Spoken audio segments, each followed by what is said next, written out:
Hello, people. It's your boy. Ah, got no energy for this. It's about like what, 11 o'clock at night. I don't really want to do it, but I don't really want to sleep either. I know I have to, let me give you a little bit of context. It's one. I'm renovating my apartment. And the first thing about renovating is you got torn things apart. You got like take things down, destroy shit, and then you start building it back up.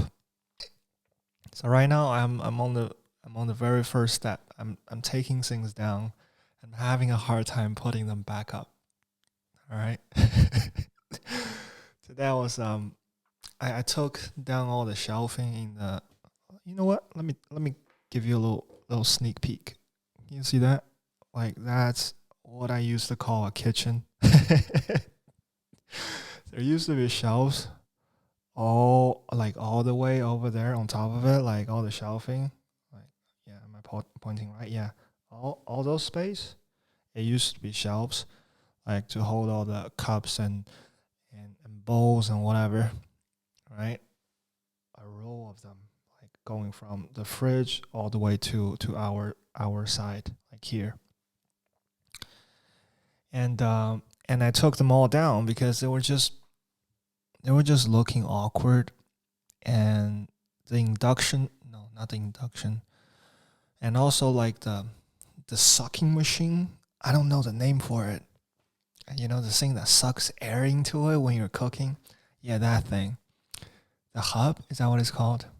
Sucking hub, sucking hub. The hub was like hanging a little bit too low over the stove, and I always had to kind of hunch over to get it going to cook.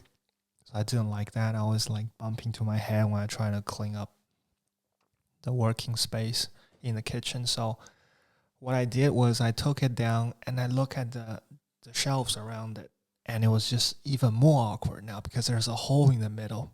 There's this little gap. It looks like it's from like the Mario brother, like when you're jumping from one block to another. And well, the downside is I'm not a Mario brother. I'm not Mario or Luigi, so I can't jump over that vacuum in the middle of two shelves. So I thought, like, let's take it all down. And now I took them all down, and there's holes on the walls, and it was just nasty. Like, you don't think about the holes before you take the shelves down. And after I did that, plenty of holes, and I can't live with holes, right? So what I did, I went to home improvement store, Bauhaus. It's a chain of home improvement store that they operate in Tallinn. I think all over Europe. It might be from Germany. I'm not sure. But I went to Bauhaus, and it turned out, you know what? I was being a dumbass because everything is closed. It's a quarantine time. You can't just willy-nilly go into a home improvement store and expect to get the stuff because they closed like any other store. So I went home, got online. Well, lucky thing is like they still deliver, and they still do this what they call like a click and pick up. Is that what it's called? Click and pick up. Basically, you like click on your computer and you buy stuff and you go there to pick it up yourself. So I did that. I bought some putty to fill in the holes, and just by the way, I got some like sanding paper to sand it down. Now I got a smooth surface, but the color, the original color of the wall over the kitchen counter is like those creamy color, right? It's not totally white, it's whitish, but it's also kind of yellow. And now I got like all this white putties filling holes, so there's like, yeah, spots of whiteness on my creamy wall. It's like, nah, still not very aesthetic, not very not quite to my taste. It's what you're looking at, right? I'm gonna give you another look, right? It's a white spot on the wall, like all over there. I think you can see them, right? And then there's a creamy wall. So what I did was I thought like, you know what, we gotta do it. We gotta renovate the apartment. We finally gotta do something about my living situation. I never considered like myself to be very picky with where I live or what my aesthetic of the living arrangement might be like. I don't care, to be honest. You give me like a cozy and clean place and I keep it cozy and clean. I don't I don't have a niche for I don't have a nick for color coordination, furniture arranging and space utilization in terms of making it look nice. I can make a place looks functional, right? I don't make it look functional. I make it functional, but I don't really have an idea like what is proportional and what is the best way of making things look aesthetic. I think my ultimate aesthetic, using the word of Casey Neistat, is functionality, right? If it functions well, if I get access to things and materials that I want to with ease, and I don't struggle with it, and in my opinion, that's aesthetic in itself. Uh, but when I look at like the wall, the empty wall was white putty filled holes on the wall, and I think something have clicked, something have changed very subtly. And I ask myself, do I want to live in this place? Does it bring me joy? You know, does it does it get my creative juice flowing so I can write stuff?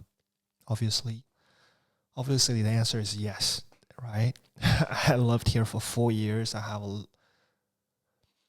a lot of respect and appreciation for my space. I do. But there's something about, I guess, just pure functionality. In in an ideal world, it should fulfill me. I don't know what I'm expecting, but I don't know what kind of ideal world I'm talking about. But I was hoping that would be my tendency. That would be my preference. Just like be satisfied and be fulfilled by functionality alone. However, it proven to be not the case because, as you can tell, like those holes on the wall after they're filled, I did fill them up and sanded them down, and now they're smooth. Like it's a smooth surface. It's clean. It's orderly. It doesn't like I don't bump into my head anymore. There's plenty of counter space. I can easily get an organizer and put all my excuse me, and put all my like plates and whatever in orderly fashion. And I wouldn't have to do a thing about the wall. Like how many times I've got to look at the wall. Yeah, I cook a lot, so but I wouldn't be focused on the wall. So functionality wise, I don't think there's any reason for me to do anything about that wall. But there's something about it, I hate this. I mean, I reject this for years. It's I want to do something just for maybe the aesthetics, just for the look of it. I don't know why I feel guilty about this, but I do. Maybe I wasn't raised this way to just like do things for the aesthetic. Like I still like I don't know if you guys do this, but I keep a lot of my shoe boxes. I don't know where I learned this. I don't know who taught me this. I think nobody taught me this. But I keep all my shoe boxes from like Nikes and New Balance. I have like maybe 4 or 5 of them. They're just stacking up in the hallway behind in the cabinet in the hallway. I don't really have any use for them. I'm wearing the shoes and like I even threw some of the shoes away, but I kept the shoe box. The reason for that is like shoebox can always kind of in my head, right? In my head space, they always come in handy. Like you can always use it somehow. Like they're great organizers. You can kind of stack them up in like a shelf space, and then you can like create like you know smaller space inside of the cabinets arrangement, sorting solution. Actually, I use some of them for my tea in the cabinets. I use another shoebox for my what is that, like doomsday supplies, where I have like a Swiss knife. I got some dried food, dehydrated food, and I got some like biscuits and fire starter and the water filter. So if anything goes down, let's say a nuclear blast in Tallinn, or some sort of unlikely event where humanity is totally gone, I have to be surviving on my own, I'll just grab that shoebox in the cabinets, and I'll have like a basic safety net for survival, like in terms of material needs. I put them in ideally a backpack, and off I go. But yeah, like I have shoebox arranging things, sorting things out in the cabinets.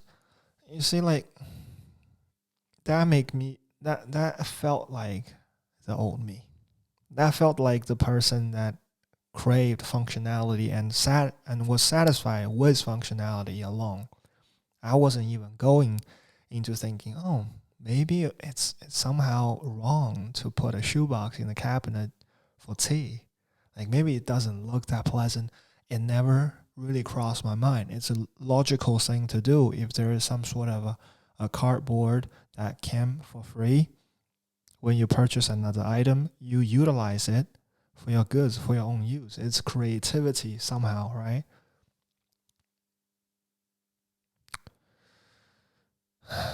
But today when I was just like, buying paint, I already got the paint for the wall, it's white paint, I want to paint it over. Today when I was just like thinking about what I could do with the apartment, painting the whole room white,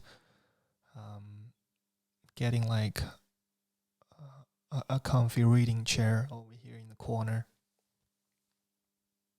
I was picturing, I always had this on the backside of my head, I guess, like what kind of a living space I wanted, but I was too, I'm trying to find the right word here.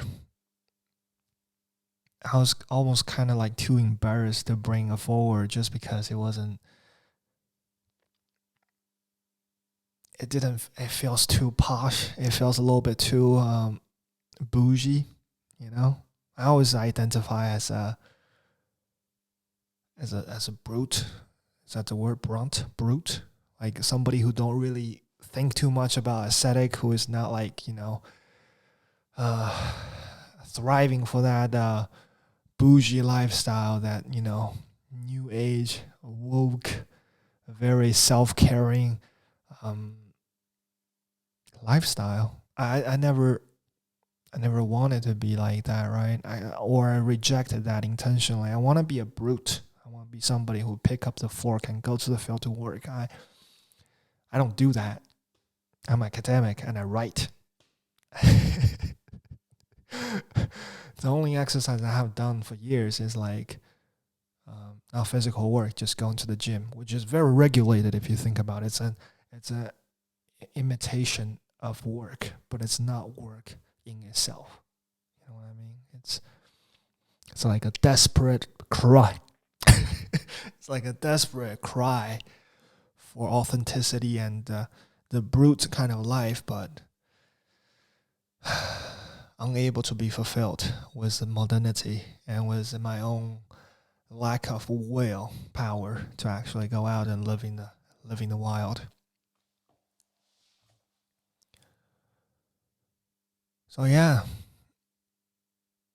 now I'm sitting here and I'm in the process of painting over I already finished painting the cabinets in the kitchen and a bit in the hallway as well. I need a second round, maybe a second layer of paint. But yeah, they're all like pearl white right now, and the wall will be matching that. It'll also be pearl white. I'm gonna do it tomorrow, and the bedroom will be painted probably in the same color. I got 10 liter of pearl white paint. It should be good for like 100 square meters, and I'm figuring that's enough for the small apartment of mine. and everything will be just pearl white. It'll be a consistent color tone, and hopefully I will coordinate. I already sold most of the furniture I got, even the bed. I'm sleeping on a mattress on the floor right now. And I was checking IKEA for a couple of days now at free time, like finding inspirations. They have even a section on IKEA's website called Inspiration, where you're clicking and see like those model rooms that you can, copy. And even like picturing my hair, like, this white theme was maybe layers of beddings like made of linen and cotton, and different texture and layers, and I was picturing that. It's, I hate to admit it, but it does bring me some joy.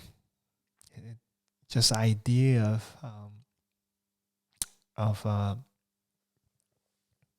of an aesthetic room, a color coordinated room, a room that is minimalistic and very not cluttered and sorted, well sorted. It's just bringing me a little bit of glitter, bringing me a little bit of happiness, and I don't know how to feel about it. I mean, like, I enjoy the working part of it. Like, painting is definitely hard, like, especially like painting over furniture. Is like, you need to tape all over it. The taping part is the worst. I tape all over the I tape all over the interior doors and got them painted, and it took me hours. I don't do this kind of stuff, and I was like complaining about the price they charge you for the labor if you get this like outsourced to somebody else to do it for you. I think the going price for it is about 10 to 15 euro for 1 square meter, and I was complaining like to the guy I was asking like that sounds a little bit expensive. That's not including the material. Basically, I'm talking about just the labor, and then on top of that, you add the material. So it's easily round up to 20 euro, 25 euro for 1 square meter, and that's a lot. Like, 4 walls, it's easily like 50 square meter, and you're paying 500 euros for it. That's just one room. That's crazy, in my opinion. I thought that was expensive, but now I'm painting my own door, and it took me hours. I'm like, oh man, this is actually some hard labor, especially if you want to do a good job, like with the corners and stuff. You change up the brushes. You can't go with a big brush. You have to go down in sizes, and make sure that you're meticulous with the corners and get it distributed evenly. You can't go too hard, too rush, and you cannot go willy-nilly with the direction either. You have to go up and down if you commit to it, and you have to go left and right if you commit to it. A lot of work. I charge 10 euro or 15 euro for 1 square meter if I were to do it, so I understand.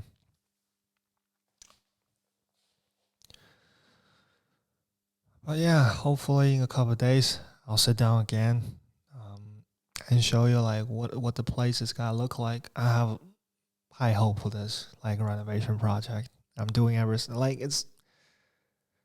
uh, it's something that I think that's fulfilling. Oh, I even renovated the bathroom myself as well. I took down the bathroom corner and then got put on like a curtain for that, so it's easier to clean. And the previous one was kind of broken. The glass door that they used for the corner was kind of broken, and also it's hard to clean it. Like all those like splashes from soap and body wash and all that, it accumulates easily. So I guess if I change it into a curtain, I can always wash it with clothes and keep it like very neat and clean. But yeah, it's taking a little bit longer than I thought it would take. But once it's done, I hope it's gonna bring me a little bit more joy. I don't know if it would. Like, I hope it would. It will be a very fundamentally reckoning moment for me if it does bring me joy, because I don't believe in like I I didn't believe that you know, like an interior remodeling, an interior fresh up would actually change my mood. I hope I wasn't like that, but everything is pointing at the direction where it might, and it's very likely it might. And it's unsettling, it's exciting at the same time. I got that. It's exciting to know that I got that in me, I guess. I got that kind of ascetic tendency where I think the living space actually matter. I don't know where is this gonna lead to, but yeah, feeling pretty tired. It's a different kind of work from working out. Like a gym workout is 45 minutes to an hour to me, and I get it over with. It doesn't exhaust me. Like the ache is very regulated, just like the workout. I mean, like what is gonna hurt, what is not. Like if you are going for the push workout, it's a front pack. On the front is a pack, is a torso, and there's a tricep. And then if you're going for the pull workout, then it's like the lats, the back muscle, and the bicep, and a little bit of torso as well. So you kind of know what to expect, and that expectation really helps with a pain reduction.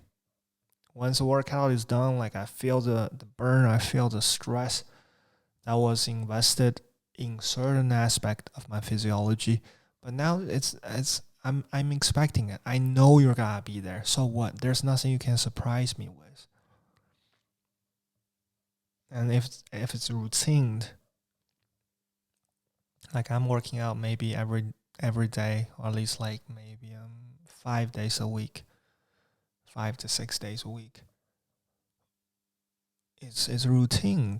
If it's not there, I feel stressed out. Like if I don't feel the soreness in my certain muscle, like if I don't feel soreness in my tricep on a Monday morning, on a Monday afternoon, I'll be stressed out. I'll be like, what kind of day is this? I feel incompleted.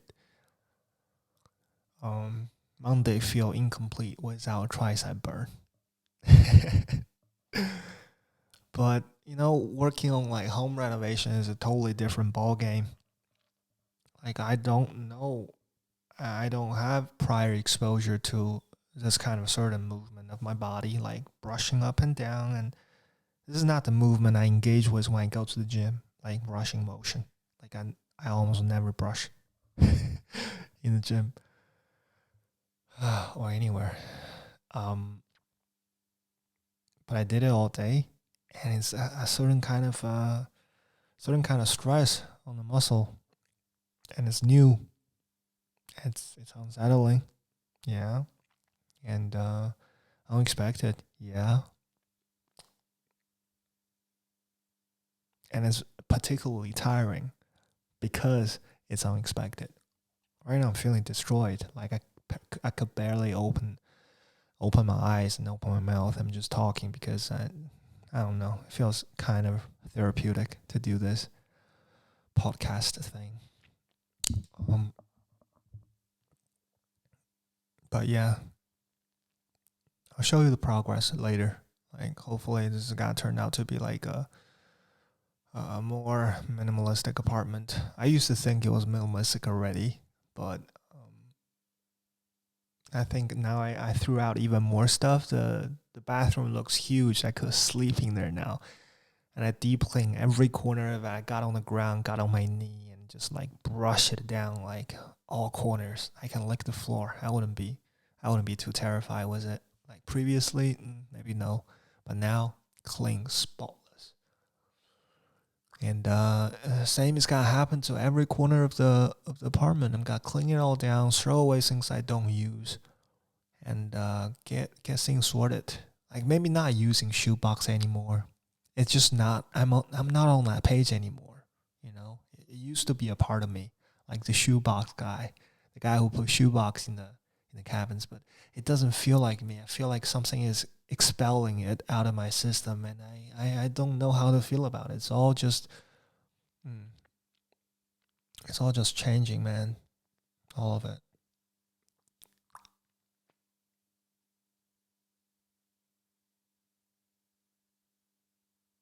There's this one story I heard from like a young age. It's about this little ancient king in China, a king, emperor, if you may. And he was very diligent. He was very humble, very like just one of those one of those ideal ruler of the country. Very self-sufficient, very organized, very determined, focused, and just not living that luxurious life, a splurging life, sustaining, eyes on the prize, right? That kind of a king. And there was this one really smart guy who was working for an opponent, another king, right? And he come was a proposal to his king. He said, "Hey, if you want to corrupt that guy, if you want to corrupt that very self-sustaining, very eyes on the prize kind of king that you consider your opponent, you know what you do? You bring him a good pair of chopsticks, like a golden pair, or was it ivory pair, made of ivory? I believe it was ivory or gold. Let's go with gold. It sounds more realistic, right? I don't know if they had elephant in China back then, or maybe they did. But let's call it golden chopstick. This really smart consultant of another king bring this proposal to his king, and he said, "Hey, look, if you want your opponent to deconstruct himself, to forego all the things that he have gained through all these years of self-discipline and modesty, you know what you gotta do? You gotta bring him a pair of golden chopstick." And his king was like, "Why? Why would I do that?" Of course. Think about it. If you give him a pair of golden chopstick, he will sink all the humbling and non-assuming items that he uses on a daily basis and not gonna be matching up to the golden chopstick. And day by day, he felt unsatisfied.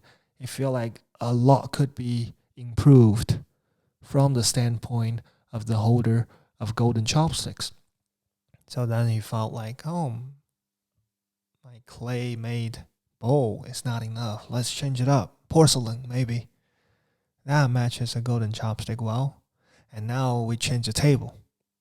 Then the bowls and our rice cookers. We probably don't have rice cookers. The pot, the bed, the living corner all together. The emperor's palace, right? Everything have to be in par with the golden chopstick. And that's a high standard to upkeep. And day by day, he went on to that splurging life. And eventually, he became this king. Everybody hated. Splurging, not focus on what he wants to do anymore. Lost the focus.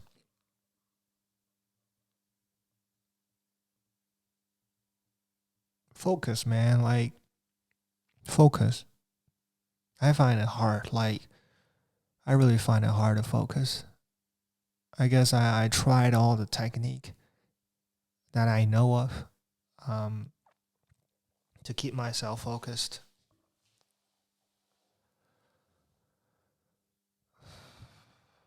I don't know. I feel not so focused right now.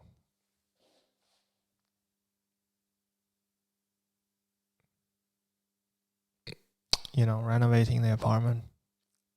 I don't feel very focused. Maybe I should be writing more. Maybe I should be maybe I should be reading. I should be writing. I should make better use of my time. You know, if it's clean, if I'm keeping the place clean and functional, why should I care about the look of it? Why should I? But here's the thing, when the focus is gone, like, you can't force it back. Like, it just kind of roll with it. I keep saying you.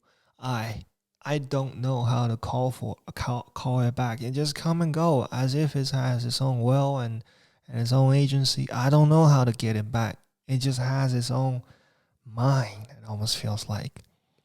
Sometimes it's ultra focused, and some other time it's just gone, and I can't focus on stuff.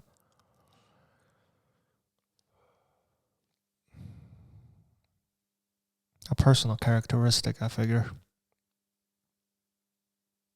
It's very intense, you know. It's a very intense kind of feeling that when you focus, and it's almost like you're high. I've never really done drugs or stimulus in general. I'm not into it. I feel like I'm already very stimulated. So when I'm focused, when I feel like I can do things like 10, 12 hours a day, I feel extremely good. I feel like if as if I'm invincible, as if like I can actually accomplish, right? 12 hours a day is a lot of hour. Like a lot of people say I work 8 hours a day. You're nah, I've done that. Like, you know, like 9 to 5 kind of job. I did 9 to 5. I worked in a couple company in Thailand actually, but I think I wasn't the best employee because in those 8 hours, I didn't get much done. At least like not all 8 hours. I was all there. Like up here in the head, I probably was thinking about something else. Not all 8 hours. I was still getting work done, but realistically speaking, I'm talking about 2 to 3 hours of focused, uninterrupted work when I was working, like 9 to 5. And the rest of the time is kind of like distracted, you know, like their procedures go through, and there's a lot of things that I think were non-productive. The corporate kind of necessities, you know, like you gotta go to meetings, and there's like chit chat between colleagues, which I think has its own utility, but you know, sometimes it get out of hand. There are a lot of filing of documents. There's a lot of receiving of documents, a lot of reminders, a lot of correspondence. So things to take care of. So the actual things that I consider working, like the actual working, you know, some people might argue like all of this is working, like getting along with your colleague, corresponding with other colleagues, filing stuff, reports, receiving feedback, and this and that. They're all part of work. I can't argue with you, but just a personal 2 cent on this. I don't think that's work. At least not work for me. Like work for me will be something that is, I know the feeling of work. You know, like I have very high standard for work. If we're going deep on this, let's say work for me is something that is, you know, productional. Like actually you see things growing like out of your hand, metaphorically or physically. Gardeners, if you get to grow like a plant, that's his work. And the filing of a tax report by the end of the fiscal year, it's not work. It's things to support your work, but that itself is not really work for me. Same like working a corporate job, 9 to 5 job. I don't think like corresponding with colleague is necessarily got grow anything. So to me, that's not work, and that's not work. For me, work is like sitting down and do what you get paid for. And I remember back then, maybe I get 2 to 3 hours of work done. But when I'm like ultra focused, for example, I'm writing, I'm working on a new novel at the moment, and it's, you know, I'm getting a second drafting at the moment. If I'm focused right now, we're talking about a solid 8 hours at least per day of just writing. Like I'm not talking about like sitting down chewing on pencil, and no, like actual writing, like hands to the pencil. That's a metaphor. I don't use pencil. I use keyboard. So fingertip to the keyboard, that kind of writing, 8 hours. And it feels like so exhausting, but at the same time so exhilarating. Like getting things done. You're like a little fucking train, bro. Like roaming over clutters, roaming over all this bullshit in life and COVID and vaccine and politics and whatever. It's a powerful train that rolls over everything, and it's not bicep. It's your creativity. It's your product. Right? It's your work.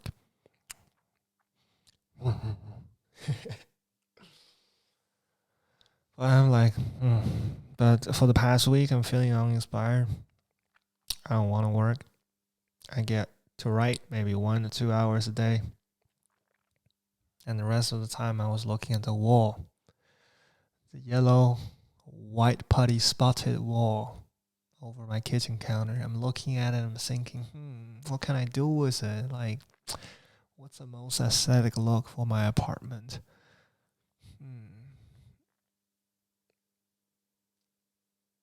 I'm by no means, I know it sounds patronizing. I know it sounds like I don't like me getting distracted and just, focus on renovating the apartment, but, I'm actually okay with it. It sounds sarcastic, not because I am, but because I'm tired. But yeah, like I'm actually okay with it getting distracted. It's not that bad. I hope it will come back. The focus will come back, and I'll get to finish the book as soon as possible. Um, but as for now, I'm I'm really looking forward to see what apartment is gonna turn out to be like. I'm quite proud of it. Like there's a lot of things I could actually do by myself. I could cook pretty well these days. Um, I could I could paint, not extremely well, but I could paint now. I use screwdriver fairly good. So a couple things I could figure out. If I have like a broken pipe, I still call a piper. But so far, I'm feeling pretty sufficient. But yeah,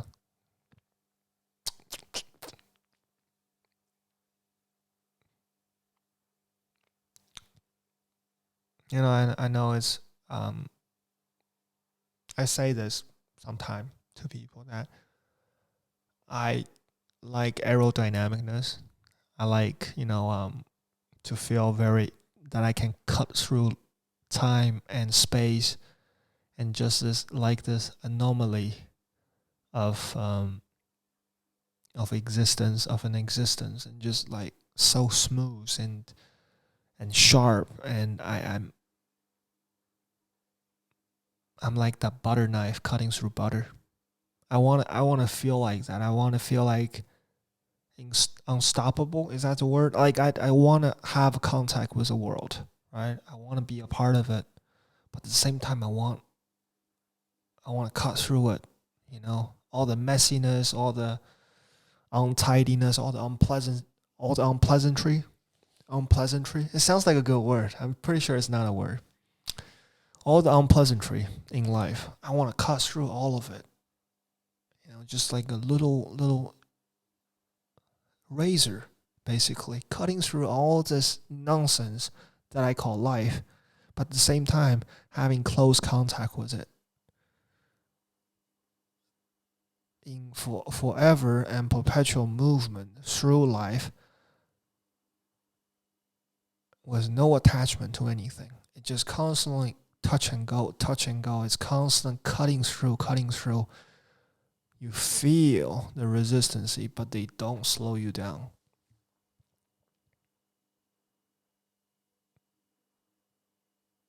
Mm-hmm. That's why I cut my hair really short. Like that's why I'm going for the bald look. It's very aerodynamic. I'm trying my best to cut like them as short as possible. I'm using razor now.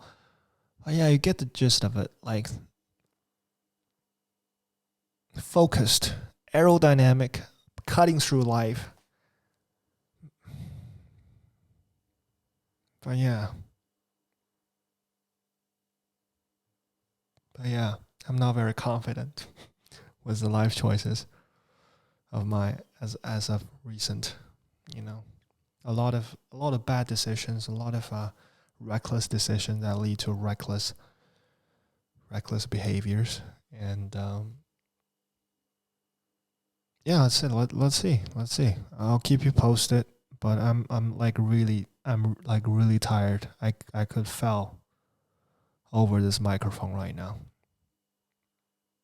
I could, but I'm gonna stop here, and you guys can go enjoy, go about your day. And I'm going to take a shower, hopefully, and then go to the bed. I'll go to the mattress.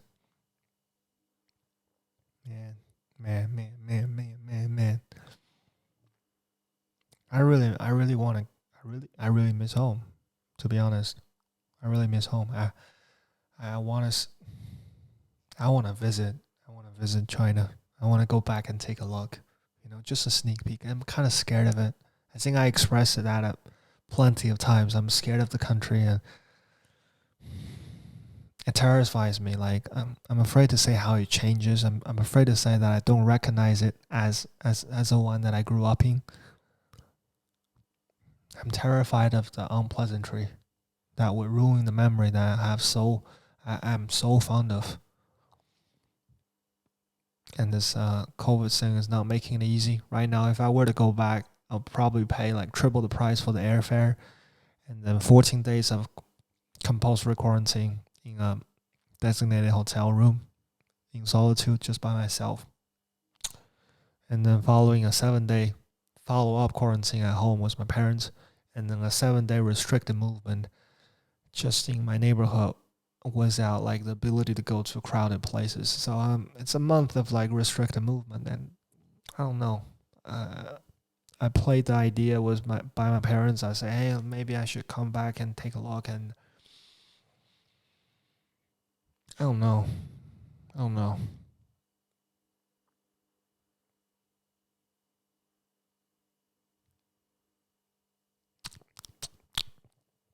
hmm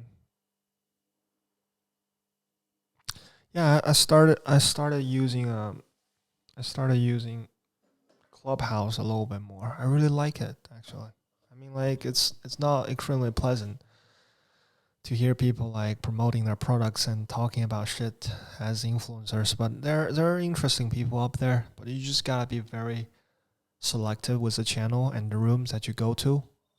I don't know if it's called channels, like the groups that you go to. Maybe like you gotta be very selective. There's a lot of snobbish and unpleasant people on the Clubhouse platform, but if you look for it, like I'm pretty sure you would come across a few like people you can really connect and click with, and that make the whole thing worth it. That makes the hassle worth it. Like I found like people that I'm willing to listen to. They're pleasant to listen to, not imposing, and kind of just yeah, very pleasant. I like it. Sometimes I open up a room myself, and I'll talk over there as well, but normally nobody coming, and it's a fabulous interesting experience to be in like a virtual room by yourself, a virtual audio room by yourself, and talking to yourself. Man, crazy. And it does not leave a trace. Once it's done, once you exit the room, finish the talk, there's no trace of it. It's not recorded, it's not being archived anywhere. At least that's what it said. Poof, what you said was gone. There's no evidence. Unlike the podcast, I'm a little bit worried about the podcast going out there, and I think you guys can tell. Like I'm very, at least for like quite some episodes in the first season, I wasn't really totally opening up with stuff.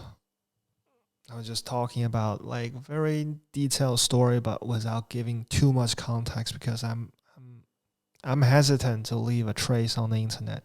I don't know who is gonna look through all this episode and record like a section of it, and taking things out of the context, and they say, hey, look, listen, that's what he said years ago when I'm like in my 30s and 40s, and maybe do something with my life, and somebody pop up with like evidence of me saying weird shit, embarrassing shit, politically incorrect shit, and then my life is ruined, cancelled, right? I don't know. So I was hesitant, but I think like it wouldn't. Hmm, I guess it wouldn't really. as long as I want to make something, I'm pretty sure somebody could take it out of context and then put a spin on it. But that's really beyond my control. All I can do is be here, open up, share what I want to share.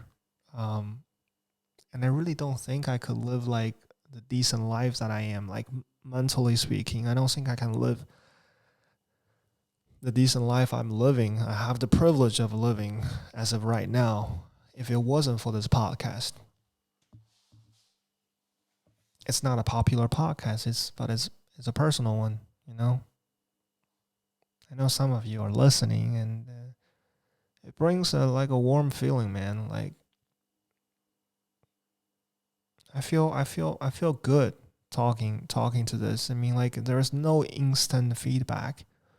There's nobody saying cheering you up. There's nobody thumbing you down. Like there is this delay. There is this kind of discrepancy in like when I'm recording this and when you hear this and when you can on your own side reacting to it on your own. Like this distance, this discrepancy, there's this time gap in the production of from my side to the distribution and the receiving end of your side.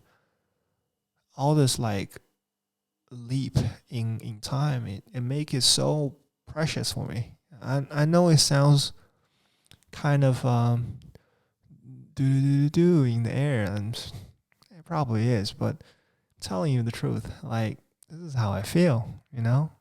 Putting something out there. You guys know that thing, you know, like a little note you putting a glass bottle and you throw it in the sea. I think people used to do it, right? In old time, and you kind of expect this little bottle with a little secret. It's gotta go with a current of the sea and reach the other side of the world, and somebody's gotta open it up and read it, and like that's how he felt like years ago. It doesn't matter if the message got delivered or not. I guess what matters is the expectation of somebody that might get to read this. And that's how I feel about the podcast. It doesn't really matter if somebody's listening to this. What matters is I expect you to, you know? I don't know where I'm going with this. I had dumpling tonight. I'm probably going to have more dumpling tomorrow night.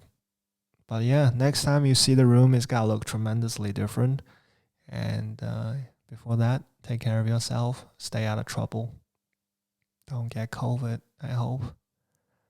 I'm staying safe, COVID free, happy, content. So yeah, that's that. Virtual signaling. That's a word I know. I learned recently. maybe I'm gonna try to do more virtual signaling. Sounds fancy. All right, guys. Have a good night. And I'll talk to you in a week, eh? I'm throwing the bottle out. Catch it. All right. Never off the boat, eh? Never off the boat. Never off the boat. Never off the boat. Good night. Good night. Good night.